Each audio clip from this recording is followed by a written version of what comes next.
అదరకొట్టే కారం రంగు రుచి ఆచి కారం పొడి. మీ ఎక్స్పీరియన్స్లో ఎంతోమంది ఐఏఎస్ ఐపీఎస్ అధికారులని వాళ్ళు రాజకీయాల్లో చేరి వాళ్ళు నిర్వహించిన కార్యకలాపాలని చూసే ఉంటారు. ఎక్కడ వీళ్ళు ఫెయిల్ అవుతున్నారు, ఎక్కడ సక్సెస్ అవుతున్నారు, ఎందుకు? మహాత్మా గాంధీ వచ్చినా కూడా ఆయన శీలాన్ని శంకించే రోజులు ఇప్పుడు నడుస్తున్నాయి. 30-40 ఏళ్ళు సర్వీస్ చేశాక కూడా వాళ్ళ ఇంకా ఆ జిజ్ఞాస జనంలో ఏదో సర్వీస్ చేయాలి, తిరగాలి, శాసనసభ్యులు లేకపోతే ఆ సభల్లోకి వెళ్తే మనం ఎక్కువ చేయగలుగుతాం, పబ్లిక్ లో ఎక్కువ తిరగలుగుతాం. కురుక్షేత్ర యుద్ధం లాంటి రాజకీయాల్లో అక్కడ 2 సైడ్లు ఉన్నారు. దాంట్లో కులపరంగా మతపరంగా రకరకాలుగా విడిపోయి ఎవరికి వాళ్ళు డిప్లాయ్ అయ్యి ఉన్నారు. సీటు ఓటు కొట్టడంతో పాటు ఏదైనా ఊరికి ఒక కార్యక్రమానికి పోతుంటే అక్కడ దండకి ఆయన డబ్బులు ఇవ్వాలి, జై కొట్టేవాడికి డబ్బులు ఇవ్వాలి, అవుట్లు కాల్చేవాడికి డబ్బులు ఇవ్వాలి. ఇప్పుడు ప్రస్తుతం ఉన్న సాంప్రదాయ రాజకీయాలు చేయాలంటే డబ్బే.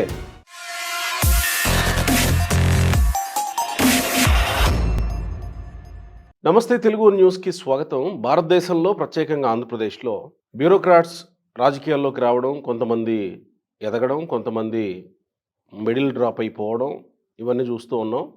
ఆ తర్వాత కొత్తగా పార్టీలు పెట్టిన వాళ్ళని చూసాం. తాజా చరిత్ర మన ముందు ఉన్నది లోక్సత్తా జయప్రకాష్ నారాయణ దగ్గర నుంచి 2009 నుంచి. అక్కడి నుంచి మొదలు పెడితే వివి లక్ష్మీనారాయణ, ఆ తర్వాత ఆర్ఎస్ ప్రవీణ్ కుమార్ బీఎస్పీలో తెలంగాణ రాష్ట్ర అధ్యక్షుడిగా తీసుకోవడం, ఆ తర్వాత IAS Vijay Kumar liberation Congress party పెట్టడం, ఇవన్నీ మనం చూస్తాం. తర్వాత పూర్ణచంద్రరావు ఐపీఎస్ బీఎస్పీలో చేరడం, ఆంధ్రప్రదేశ్ శాఖకి అధ్యక్షుడిగా ఉండడం. చాలామంది ఉన్నారు కానీ పార్టీల్లో ఉన్నారు. ఓ రాష్ట్ర శాఖకి అధ్యక్షులుగా ఉన్న వాళ్ళ గురించి మనం మాట్లాడుతూ ఉన్నాం. అయితే ఇప్పుడు మాట్లాడాల్సిన అవసరం ఎందుకు వస్తుందయ్యా అంటే, తాజాగా వివి లక్ష్మీనారాయణ రాజకీయ పార్టీ పనులన్నీ బంద్ చేసి మేఘా కంపెనీలో ఆయన ఎంప్లాయీగా జాయిన్ అయ్యారు. అంటే ఐఏఎస్ల ఐపీఎస్ల పరిస్థితి పార్టీ పెడితే ఏంటి, తెలుగు రాష్ట్రాల్లో ప్రత్యేకంగా ఎందుకు ఫిట్గా లేకపోతున్నారనే చర్చ ఎప్పటి నుంచో ఉంది. ఎందుకు ఫిట్గా లేకపోతున్నారు, పార్టీ పెట్టి మళ్ళీ మధ్యలోనే వెళ్ళిపోవాల్సిన పరిస్థితి ఎందుకు వస్తుందనే దాంతోపాటు తాజాగా సీనియర్ ఐపీఎస్ అధికారి ఏబి వెంకటేశ్వరరావు కూడా నేను పార్టీ పెడతా త్వరలోనే అని చేస్తున్న ప్రకటనలో ఈ ముందు జరిగిన ఉదంతాలన్నింటినీ పోల్చి చూస్తున్నప్పుడు ఏబి వెంకటేశ్వరరావు పార్టీ పెట్టడం శ్రేయస్కరమేనా ఆయనకి, ప్రజలకి అనేది ఆయన ఎలా ఉన్నా ప్రశ్నించవచ్చు, ఆయనకి శ్రేయస్కరమేనా? దాంతోపాటు అసలు పార్టీల్లో చేరి ఈ బ్యూరోక్రాట్లు చేస్తున్న రాజకీయం, పార్టీలు పెట్టి బ్యూరోక్రాట్లు చేస్తున్న రాజకీయం మీద కాస్త సమగ్రంగా చర్చించాల్సిన అవసరం వచ్చిందేమో అనిపించింది. మనతో మా చీఫ్ ఎడిటర్ శ్రీరామ్ గారు జాయిన్ అవుతున్నారు. నమస్కారం శ్రీరామ్ గారు. నమస్తే. మీరు దాదాపు మీ ఎక్స్పీరియన్స్లో ఎంతోమంది ఐఏఎస్ ఐపీఎస్ అధికారులని వాళ్ళు రాజకీయాల్లో చేరి వాళ్ళు నిర్వహించిన కార్యకలాపాలని చూసే ఉంటారు. ఎక్కడ వీళ్ళు ఫెయిల్ అవుతున్నారు, ఎక్కడ సక్సెస్ అవుతున్నారు, ఎందుకు? అంటే ఇప్పుడు ఐఏఎస్ ఐపీఎస్ అధికారులు అందరూ రాజకీయాల్లోకి వచ్చి సేవ చేసే పరిస్థితులు లేవు. ఎందుకంటే ఎవరంటే వాళ్ళు రాజకీయాల్లోకి వస్తే రాజకీయాల్లో వాళ్ళకి గుర్తింపు రావదు, తర్వాత జనం కూడా ఆదరించాలి. రాజకీయాలంటే అది ఓపెన్ డయాస్. మనం ఐఏఎస్ అధికారిగా ఉంటే దానికి ఐపీఎస్ అధికారిగా కానీ సర్వీసుల్లో వాళ్ళకి చాలా ప్రివిలేజెస్ ఉంటాయి. బయటికి వెళ్తే ఆ హోదాకి ఇచ్చే గౌరవం అంతా వాళ్ళకి తగులుతుంది. అందువల్ల అక్కడ ఉండే అధికారి ఎవరన్నా కానీ ఆయనకి ఆ ప్రివిలేజెస్, బయటికి వెళ్తే మర్యాదలు ఉంటాయి. కానీ రాజకీయాల్లో అట్లా ఉండదు. అయితే బేసిక్గా ఇప్పుడు మన ఆంధ్రప్రదేశ్లో, ఉమ్మడి ఆంధ్రప్రదేశ్ దగ్గర నుంచి తీసుకుంటే అసలు ఈ డిస్కషన్ రావడానికి కూడా కారణం ఇక్కడ జయప్రకాష్ నారాయణ గారే. జయప్రకాష్ నారాయణ గారు ఆయన ఎన్టీ రామారావు గారు సీఎంగా ఉన్నప్పుడు ఆయన దగ్గర అంటే సీఎంకి సాన్నిహిత్యంగా అధికారిగా పనిచేశారు కాబట్టి అప్పటి నుంచి ఒక పాపులారిటీ, అందరిలో ఒక గుర్తింపు వచ్చింది. తర్వాత అన్నగారి మీద ఉండే ఇమేజ్, ఎన్టీఆర్ మీద ఉండే ఇమేజ్, ఆ తర్వాత ఆయనకు కూడా ట్రాన్స్ఫర్మేషన్ అవుతుంది కదా. అయితే తర్వాత రాజకీయాల్లోకి వచ్చి ఆయన పార్టీ పెట్టిన తర్వాత ఈయన్ని నమ్మారు. ఎందుకంటే ఆయన కలెక్టర్గా పనిచేసినా, ఎక్కడ చేసినా కాస్త సిన్సియర్గా, హానెస్ట్గా పనిచేశారు. పైగా ఈయన అన్నగారి సిద్ధాంతాలు ఆదర్శవాది అని చెప్పి జనం నమ్మారు. కానీ అది ఎంత సెక్షను ఫలితాలు చూశారు. ఆయన లోక్సత్తా ముందు ఉద్యమం కింద ప్రారంభించారు. ఆయన స్టార్ట్ చేసింది ఏంటి? అవినీతికి వ్యతిరేకంగా పోరాటం, ప్రజా సమస్యల మీద పోరాటాలు, ఇవి తీసుకొచ్చారు. ఒక మూమెంట్ తీసుకొచ్చారు. కానీ ఒక నాయకుడు వచ్చినంత మాత్రాన ఇవాళ వాస్తవంగా చెప్పాలంటే గోపి అందరూ వచ్చి వాడిని ఫాలో అవ్వరు. ఇవాళ ఎవ్వడు రోడ్డెక్కినా కూడా వీడు ఫస్ట్ చూసేది వీడు ఏ కులం, వీడు ఏ మతం, వీడి రాజకీయంగా వీడి బ్యాక్‌గ్రౌండ్ ఏంటి, వీడికి ఎవరు మద్దతు ఇస్తున్నారు, ఇవన్నీ చూస్తారు. అందుకని ఇప్పుడు మహాత్మా గాంధీ వచ్చినా కూడా ఆయన శీలాన్ని శంకించే రోజులు ఇప్పుడు నడుస్తున్నాయి. అవును. అందువల్ల అంత ఈజీగా ఉండదు. ఆయనకి తర్వాత ఆయన ఎట్లో మొండికి పడి తర్వాత దాన్ని ఆ ఉద్యమాన్ని కాస్త లోక్‌సత్తా ఉద్యమాన్ని రాజకీయ పార్టీగా కన్వర్ట్ చేసి కొన్ని సీట్లకు పోటీ చేశారు. ఆయన కూకట్పల్లి నుంచి గెలిచారు. అసెంబ్లీకెళ్ళారు. సరే, అసెంబ్లీలో ఆయన స్టైల్‌లో ఆయన బాగానే గౌరవంగా ఆర్గ్యుమెంట్లు చేశారు, వచ్చారు. కానీ జనం దృష్టిలో ఆయన సక్సెస్ శాసనసభ్యులు కాదు. ఎందుకంటే అక్కడ ఏంటి, అందరు శాసనసభ్యుల్లో ఒక్కళ్ళుగా ఉన్నారు. ఇప్పుడుండే రాజకీయాల్లో ఆయన ఏదో ఈ శాస్త్రబద్ధంగా చట్ట ప్రకారం కొన్ని కొన్ని ఇష్యూలు తీసుకెళ్ళి అక్కడ మాట్లాడినంత మాత్రాన ఆడ పనులయ్యే పరిస్థితులు లేవు. ఇప్పుడు అక్కడ ఈ చట్టాల గురించి, రాజ్యాంగం గురించి ప్రశ్నిస్తూ కూర్చున్నా కూడా అక్కడ జనానికి ఎక్కే పరిస్థితి లేదు. శాసనసభ అంటే శాసనాలు చేసేటటువంటి సభ. జనానికి ఏం కావాలి, ఇప్పుడు బయట ఏంటి పరిస్థితులు ఏంటి, మనం ఏం తీర్మానం చేయాలి, ఏ చట్టం, ఏ శాసనం ఎలా చేయాలనేది డెసిషన్ తీసుకునే సభ కదా. అక్కడికి వెళ్ళి ప్రజల సమస్యలు అన్ని లోకల్ ఇష్యూస్ మీద అక్కడేమీ పెద్ద పోరాటాలు చేయలేరు. అక్కడ ఓవరాల్గా ఒక ప్రాజెక్టు, ఒక స్కీము, వీటి మీద డిస్కస్ చేయగలుగుతారు. లేదా ఎక్కడన్నా అవినీతి అక్రమాలు జరిగితే పైగా శాసనసభ్యుడికి ఉండే పరిమితులు చాలా తక్కువ. ఆయన ఒక పెద్ద పార్టీ అయ్యుండి ఒక పెద్ద టీం ఉంటే శాసనసభలో మాట్లాడడానికి రకరకాల ఇష్యూల మీద ఆ టీం మెంబర్సు దాన్ని ఒక ఇష్యూ తీసుకొని దాన్ని రైజ్ చేసి హడావుడి చేయొచ్చు. కానీ అప్పుడు ఉన్నది కూడా ఆయన సింగిల్గానే ఉన్నారు. అది అయిపోయింది. తర్వాత ఆయనకి కూడా మరి విసుగొచ్చేసిందో మరి దీంట్లో ఇక్కడ ఏమనుకున్నారో, ఆయనకి టీవీ డిబేట్లలో తర్వాత వీటిల్లో వచ్చినంత పాపులారిటీ కూడా రాజకీయ నాయకుడిగా రాలేదనే అనుకోవాలి మనం. ఏదో కాస్త ఆయన దగ్గరికి పోతే ఏదో మంచి సలహా చెప్తాడు, లేకపోతే ఒక టాపిక్ మీద మాట్లాడమంటే ఆయన చక్కగా మాట్లాడతాడు, ఆ కమ్యూనికేషన్ జనంలోకి వెళ్తుంది, ఉపయోగపడుద్దని అప్పుడు టీవీల వాళ్ళు కూడా ఆయన్ని బాగా ఎంకరేజ్ చేసి ఆయన వాడుకున్నారు. అటువంటి వ్యక్తి ఇవాళ సైలెంట్ అయిపోయారు. తర్వాత పార్టీలు పెట్టిన వాళ్ళు ఇప్పుడు వీళ్ళని 3 కేటగిరీలుగా చూడాలి మనం ఈ సివిల్ సర్వెంట్స్ని. ఒకళ్ళు పార్టీలు పెట్టినవారు, ఒకళ్ళు పార్టీలు ఆల్రెడీ ఎగ్జిస్టింగ్లో ఉన్న పార్టీల్లో చేరిన వాళ్ళు, ఇంకా మూడో రకం ఏంటంటే ఈ రాజకీయాల జోలి రాకుండా ఏదో కొన్ని కంపెనీల్లో రిటైర్మెంట్ తర్వాత వెళ్ళి కాళ్ళు చాసుకొని అక్కడ వాళ్ళకి ఏదో కొంతకాలం స్పెండ్ చేసి టైం స్పెండ్ చేస్తున్నోళ్ళు, ఇట్లా 3 రకాలుగా ఉన్నారు. అంటే ఇదంతా రిటైర్మెంట్ ప్లాను. కొంతమంది అంటే ఎమోషనల్గా ఆదర్శాలు, జీవితంలో ఏదో సాధించాలని దీంట్లో వచ్చేవాళ్ళు ఉంటారు. మామూలుగా ఒక తెలుగులో ఒక సామెత ఉంది, ఒక 25 ఏళ్ల వయసులో నువ్వు కమ్యూనిస్ట్గా ఆలోచించకపోతే నువ్వు యువకుడివి కాదు, 40, 50 ఏళ్ల తర్వాత కూడా నువ్వు అదే ఆలోచనలో ఉంటే నువ్వు అసలు మనిషివే కాదని తిడతారు పెద్దోళ్ళు. కమ్యూనిస్ట్ ఆలోచనలతో. ఏది కమ్యూనిస్ట్ ఆలోచనలనే కాదు, ఈ అభ్యుదయం అని లేకపోతే ఈ ఆదర్శాలని తిరిగితే వాడి జీవితం గడిచేది, కుటుంబం గడిచేది అట్లా. అందుకని పెద్దోళ్ళు వాళ్ళని దృష్టిలో పెట్టుకుని అందరికీ అది ఆపాదించదు, కానీ అది ఒక సామెత అనమాట. నువ్వు ఆ తర్వాత కూడా అలాగే ఉంటే, మనిషివి మారకపోతే నువ్వు అసలు మనిషివే కాదంటారు పెద్దోళ్ళు. అంటే అలాగా ఈ ఆదర్శాలు ఇవన్నీ ఐఏఎస్లు, ఐపీఎస్లు చేసిన వాళ్ళు ఖచ్చితంగా వాళ్ళు ఒక సర్వీస్ అంటే అదేం ఉద్యోగం అని ఫస్ట్ అయితే చేరేవాళ్ళు కాదు. ఈ రోజుల్లో పరిస్థితులు వేరు, కానీ ఐఏఎస్, ఐపీఎస్ చేస్తున్నారంటే ఈ సమాజానికి ఏదో సేవ చేయాలనే అప్పట్లో చాలా కష్టపడి చదివి కోర్సులు చేసి వచ్చేవారు. వాళ్ళు 30, 40 ఏళ్ళు సర్వీస్ చేశాక కూడా వాళ్ళ ఇంకా ఆ జిజ్ఞాస, జనంలో ఏదో సర్వీస్ చేయాలి, తిరగాలి, శాసనసభ్యులమో లేకపోతే ఆ సభల్లోకి వెళ్తే మనం ఎక్కువ చేయగలుగుతాం, పబ్లిక్లో ఎక్కువ తిరగలుగుతాం, ఇటువంటి ఆలోచనలో కూడా చాలామంది రావచ్చు. అయితే అట్లా వచ్చిన వాళ్ళల్లో ఇప్పుడు మనం జయప్రకాష్ నారాయణ గారు తర్వాత సిబిఐ డైరెక్టర్గా చేసి ఇప్పుడు వివి లక్ష్మీనారాయణ గారి పేరే కానీ అందరికీ జేడి లక్ష్మీనారాయణ గానే బాగా తెలుసు. ఎందుకంటే జేడి లక్ష్మీనారాయణ గారు ఎలా పాపులర్ అయ్యారో మీకు తెలుసు.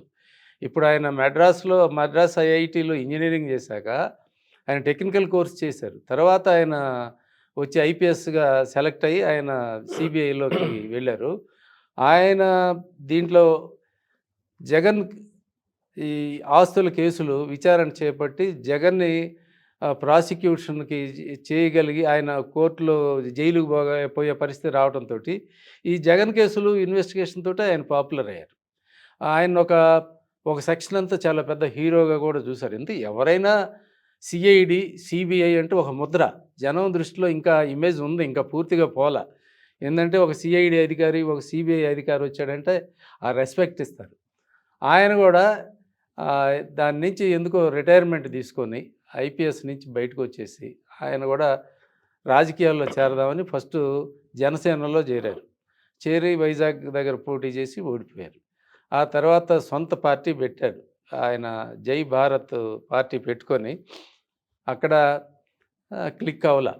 తర్వాత మూడో అధికారి ఉన్నాడు. ఇప్పుడు ఆయన తర్వాత ఇంకొకరు విజయ్ కుమార్ గారు. ఆయన ఏఎస్, ఆయన లిబరేషన్ కాంగ్రెస్ అని పార్టీ పెట్టుకొని ఆయన కూడా క్లిక్ అవ్వాల. ఎందుకంటే ఇవాళ ఉన్న సమాజంలో ఇప్పుడున్న పరిస్థితుల్లో ఒక పార్టీని రన్ చేయాలంటే బోల్డ్ అంత డబ్బు కావాలి. ఇవాళ కార్యకర్తలు సాంప్రదాయ రాజకీయాలు చేయాలంటే ప్రస్తుతం ఉన్న సాంప్రదాయ రాజకీయాలు చేయాలంటే డబ్బే. సింపుల్గా చెప్తా, ఎలక్షన్లు వస్తే నాకు తెలిసిన కాలంలో అంటే 40 ఏళ్ల క్రితం పార్టీకి కార్యకర్తలు ఊళ్ళల్లో ఓట్లు వేసేవాళ్ళు, నాయకుడికి చందాలు ఇచ్చి ఆయన ఎలక్షన్లో పోటీ పెట్టించేవాళ్ళు. ప్రతినిధిగా పెట్టి ఆయనకి చందా పంపించేవారు. ఆయన అసలైన ప్రజాప్రతినిధి. ఆయనకి ఎలక్షన్ ఖర్చులకని డబ్బులు ఇచ్చేవారు. దేనికి? ఆ మైకులు కట్టుకొని కారుల్లో తిరగడానికి, పెట్రోల్కి, కార్లకి, పోస్టర్లకి, జెండాలకి డబ్బులు కావాలి. అదే అప్పట్లో ఖర్చు. ఇప్పుడు పరిస్థితి ఏంటి? పూర్తిగా రివర్సు. ఇప్పుడు ఆయన సీటు కొనుక్కోవాలి, ఓటు కొనుక్కోవాలి. మరి వచ్చిన నాయకులు ఎట్లా ఉంటుంది? మరి జనంలో ఇంత మార్పు వచ్చి రాజకీయ పరిణామాలని ఇంత మారిపోయినాక ఒక పార్టీ రన్ చేయాలంటే వెనక 10 మంది తిరగాలంటే ఎంత ఖర్చు అవుద్ది? సీటు ఓటు కొనడంతో పాటు ఏదైనా ఊరికి ఒక కార్యక్రమానికి పోతుంటే అక్కడ దండకి ఆయన డబ్బులు ఇవ్వాలి. ఎస్, జై కొట్టేవాడికి డబ్బులు ఇవ్వాలి, అవుట్లు కలిచేవాడికి డబ్బులు ఇవ్వాలి. ఇక అక్కడ ఆయన టూరే కాదు, ఇప్పుడు ఎక్స్పెక్టేషన్స్ ఎక్కువైనాయి పబ్లిక్లో. ఎవరైనా ఆ ఊళ్ళో పెళ్లి చేసుకుంటున్నా, ఏదన్నా చావు ఉన్నా, ప్రతిదానికి మన ఎమ్మెల్యే గారు ఊళ్ళోకి వస్తున్నారని కానీ వాళ్ళ ఎక్స్పెక్టేషన్స్ ఉంటాయి. అంతే కదా. వెళ్ళి నా 5దో 10దో చేతిలో పెట్టి రావాలి అంటే అలా కూడా ఖర్చులు ఉంటాయి. లేదా వాళ్ళు ఇంటికి వచ్చి ఆశీర్వచనాలకు వచ్చినా డబ్బులు ఇవ్వాలి. అసలు డబ్బుతో ప్రతిదీ ముడిపడి ఉంది. ఈ డబ్బు మనీ రాజకీయాలు చేయడం అనేది చాలా ఇంపాసిబుల్. అందువల్లే 1 బై 1 ఫెయిల్ అవుతూ వస్తున్నారు. ఇప్పుడు జేడి లక్ష్మీనారాయణ గారు ఆయన వెళ్ళి మెగా ఇంజనీరింగ్లో ఆయన వాళ్ళు ఈ ఎలక్ట్రికల్ బస్సులు తయారు చేసే యూనిట్ ఉంది కదా, దాంట్లో నెట్వర్కింగ్ వైస్ ప్రెసిడెంట్గా అనేది ఇచ్చారు. ఆయన అక్కడ చేరాడు. ఇప్పుడు దాని మీద కూడా చర్చ నడుస్తుంది. ఏంటి, ఈయన పోయి మెగా ఇంజనీరింగ్లో ఎందుకు చేరాడు? మెగా ఇంజనీరింగ్ వాళ్ళు అంటే ఇతను వాళ్ళు కొంచెం జగన్కి దగ్గర కదా లెక్కలు. ఇప్పుడు అంటే జగన్కి ఏమన్నా ఇండైరెక్ట్గా హెల్ప్ చేయడానికి అక్కడ చేరారా? నిన్న ఇది బయట జరుగుతున్న చర్చ. అంటే ఇట్లాంటి స్పెక్యులేషన్స్ కూడా నడుస్తున్నాయి.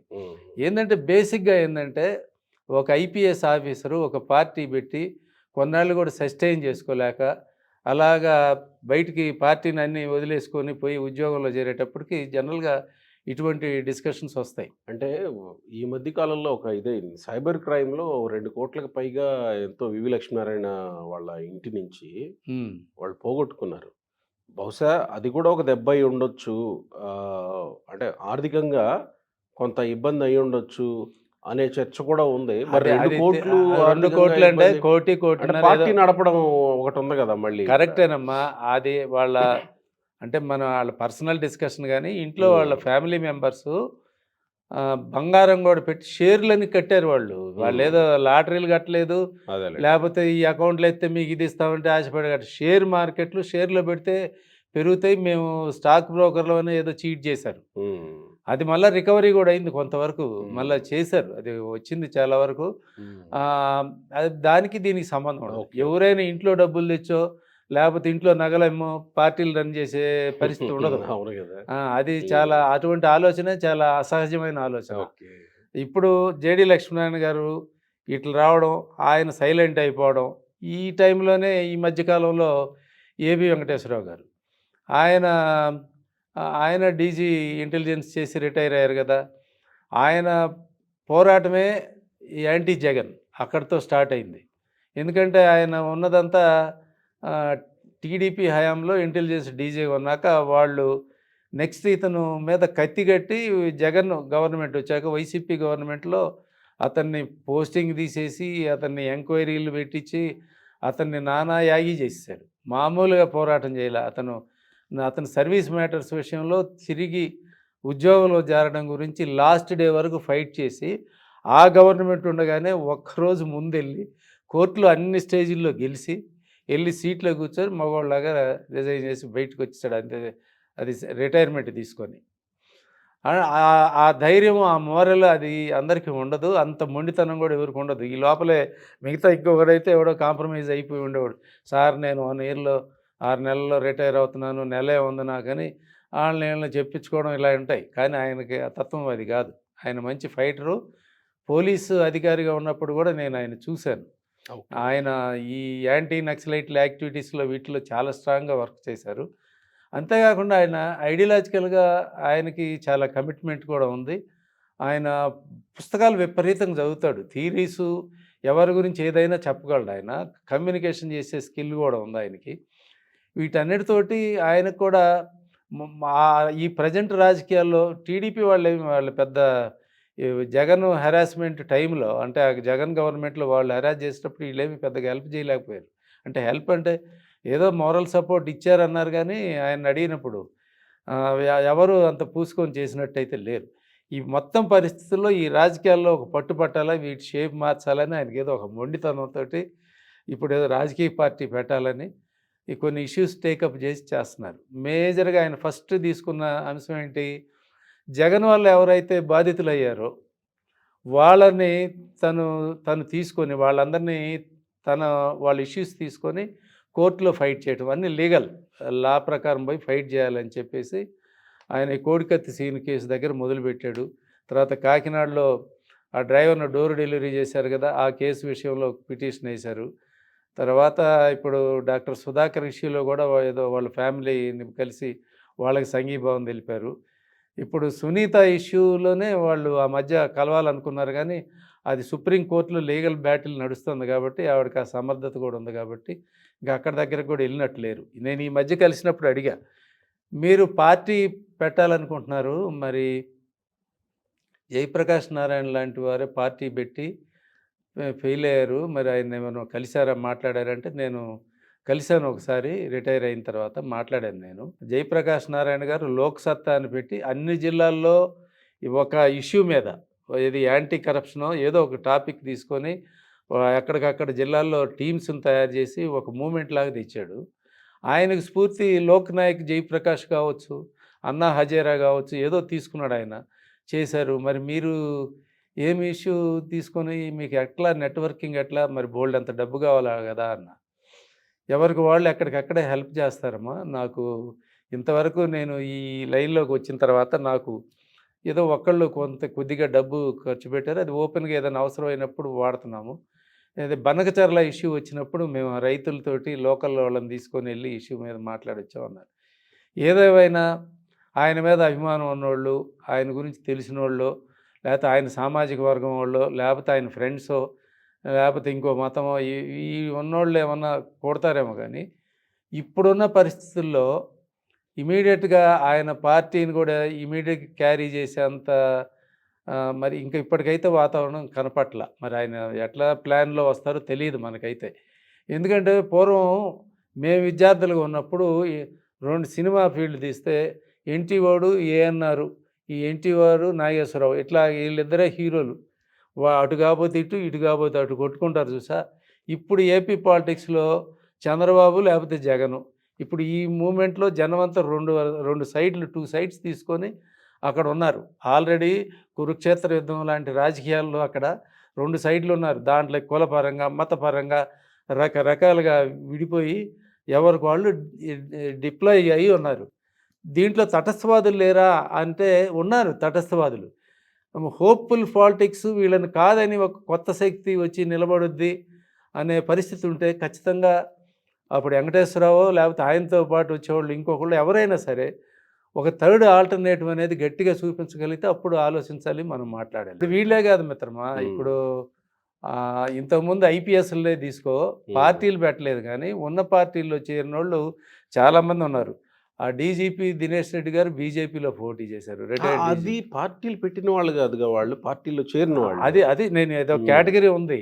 దాంట్లో కూడా సివిల్ సర్వెంట్స్గా రిటైర్ అయిన వాళ్ళు కానీ లాస్ట్లో వెళ్ళిపోయిన వాళ్ళు కూడా రాజకీయాలు ఈ ప్లాట్ఫామ్ మీదకి వచ్చిపోయారు. మీకు అది చెప్పడం నా ఉద్దేశం. అదేలేండి. వాళ్ళు ఎవరు ఉన్నారు? పేర్వారం రాములు, ఆయన ఇక్కడ సిటీ సిపి చేశాడు, డీజీపీ చేశాడు. ఆయన ఇక్కడ టూరిజం కార్పొరేషన్ చైర్మన్ కూడా ఇచ్చారు బీఆర్ఎస్ వాళ్ళు.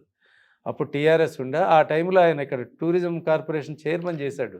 ఆయన ఎలక్షన్లో పోటీ చేయాల. తర్వాత డిటి నాయక్, ఆయన గట్టి ఆఫీసరు, ఆయన ప్రజారాజ్యం అప్పుడు పోటీ చేశారు. తర్వాత ఆర్ఎస్ ప్రవీణ్ కుమార్, ఇప్పుడు ఆయన బీఆర్ఎస్లో ఇప్పుడున్నారు.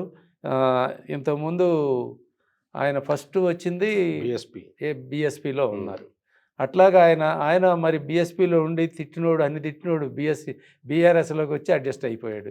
ఇప్పుడు గట్టిగానే అక్కడ నిలబడి ఉన్నారు. తర్వాత ఇక్బాల్, ఆయన అసలు చంద్రబాబు నాయుడుకి చీఫ్ సెక్యూరిటీ ఆఫీసర్గా చేశారు. ఆయన ఆ సర్వీస్లో నుంచి వెళ్ళిపోయి ఆయన బయటికి వెళ్ళిపోయిన తర్వాత వైసీపీలో చేరి జగన్ దగ్గర చేరి ఎమ్మెల్సీగా, రాయలసీమ వాసిగా ఆయన అక్కడ ఎమ్మెల్సీగా చేశారు. ఇప్పుడు మళ్ళీ వైసీపీని వదిలేసి ఇప్పుడు టీడీపీలో చేరారు. మరి వాళ్ళు కూడా కామన్ పొలిటీషియన్స్ లాగా ఇప్పుడు సర్వీస్లో ఉన్నవాళ్ళు కాకుండా వీళ్ళలాగా మారిపోతున్నారంటే అర్థం చేసుకోండి పరిస్థితులు ఎట్లా ఉన్నాయో. తర్వాత విజయ రామారావు గారు సిబిఐ డైరెక్టరు, ఆయన చేశారు ఇంతకుముందు. ఆయన పెద్ద టాపిక్. ఆయనకి విజయ రామారావుని టీడీపీలో ఇక్కడ మినిస్టర్గా చేసేటప్పటికి కేసీఆర్ గారికి ఆ వెలమ కోటలో మంత్రివర్గంలో ఉద్యోగం లేకుండా, అవకాశం లేకుండా పోయింది. ఆయన తప్పించాలంటే ఈయనకి ఇవ్వాల్సి వచ్చింది. ఏదన్నా జరగని, అటు దిటో ఇటు దటో. చంద్రబాబు తీసుకున్న ఒక్క స్టెప్ తోటి మొత్తం అసలు తెలంగాణ ఉద్యమం వచ్చింది, రాష్ట్రాల స్వరూపమే మారిపోయింది అని బయట ఇప్పటికి కూడా డిస్కషన్ నడుస్తుంది. It is open secret. అట్లాగా వీళ్ళు ఉన్నారు. ఇప్పుడు ప్రస్తుతం ఐపీఎస్లు ఐఏఎస్లు కూడా ఇప్పుడు ప్రజెంట్ పవర్లో ఉన్నవాళ్ళు. కృష్ణప్రసాద్ బాపట్లలో ఎంపీ, ఆయన ఐపీఎస్. తర్వాత దగ్గుమళ్ళ ప్రసాదరావు చిత్తూరు ఎంపీ, ఆయన కూడా ఐఆర్ఎస్ ఆయన అధికారి. ఆయన టీడీపీలో ఇప్పుడు ఎంపీ. బోర్ల రామాంజనేయులు పత్తిపాడు ఐఏఎస్, ఆయన టీడీపీ ఎమ్మెల్యే. ఆయన ఇంకొక ఆయన చంద్రగిరి యేసురత్నం, ఈయన ఐపీఎస్, ఈయన గుంటూరులో ఎమ్మెల్సీ ఈయన. తర్వాత ఈ పండుల రవీంద్రబాబు ఎమ్మెల్సీ అమలాపురం, ఈయన ఐఆర్ఎస్, ఈయన వైసీపీ ఎమ్మెల్సీ. తర్వాత నాగరాజు ఎమ్మెల్యే వర్ధన్నపేట, ఇక్కడ ఈయన కాంగ్రెస్, ఈయన కూడా ఐపీఎస్, ఈయన కాంగ్రెస్లో ఉన్నారు. ఇట్లా చాలామంది ఉన్నారు. ఇంకా ఐఆర్ఎస్ అధికారులు అయితే రావెళ్ళ కిషోర్ బాబు, ఆదిమూలపు సురేష్, రవీంద్రబాబు, చింతల పార్థసారథి, వీళ్ళందరూ జనసేన, టీడీపీ, వైసీపీ అన్నిటిలో వీళ్ళు రకరకాలుగా నెట్టుకు వస్తున్నారు. ఇంకా మీకు పెద్దోళ్ళు ఎవరు? కొప్పుల రాజు ఐఏఎస్, ఆయన ఇప్పుడు ఆల్ ఇండియా కాంగ్రెస్లో ఎస్సీ సెల్కి ఇన్ఛార్జిగా మొత్తం ఆయన కన్వీనర్గా ఉండి ఇప్పుడు ఆయన ఛత్తీస్గఢ్కు, జార్ఖండ్కి ఇప్పుడు కాంగ్రెస్ ఇన్ఛార్జ్ ఆయన సీనియర్ ఐఏఎస్ ఆఫీసర్ ఆయన. తర్వాత ఈ జేడీ శీలం, మాల్యాద్రి, తోట చంద్రశేఖర్, బోర్ల రామాంజనేయులు, వెంకటరామరెడ్డి, ఐవైఆర్ కృష్ణారావు, ఇప్పుడు వీళ్ళు బీజేపీలో ఉన్నారు, కృష్ణారావు, రత్నప్రభ, వరప్రసాద్, ఇంతియాజ్, ఇంతమంది. అంటే దాదాపు వీళ్ళు 10 మంది ఉన్నారు ఇట్లా ప్రజెంట్ పాలిటిక్స్లో ఉండేవాళ్ళు. అందువల్ల ఐఆర్ఎస్లు, ఐపీఎస్లు, ఐఏఎస్లు వీళ్ళందరూ రాజకీయాల్లో ఏదో చేయాలని వస్తున్నారు. కొంతమంది మాత్రమే సొంత పార్టీలు పెట్టి ఒక రికగ్నైజేషన్ స్థాయికి వెళ్తున్నారు. మరి మిగతా వాళ్ళకి పార్టీల్లో ఇప్పుడు ప్రజెంట్ పాలిటిక్స్లో వీళ్ళు ఇమిడి వీళ్ళకుండే రికగ్నైజేషన్, వీళ్ళ గుర్తింపు కానీ తెచ్చుకోగలిగితే ఏదైనా చేయగలుగుతారు. లేకపోతే నలుగురితో నారాయణ, గుంపులో గోవింద. రైట్.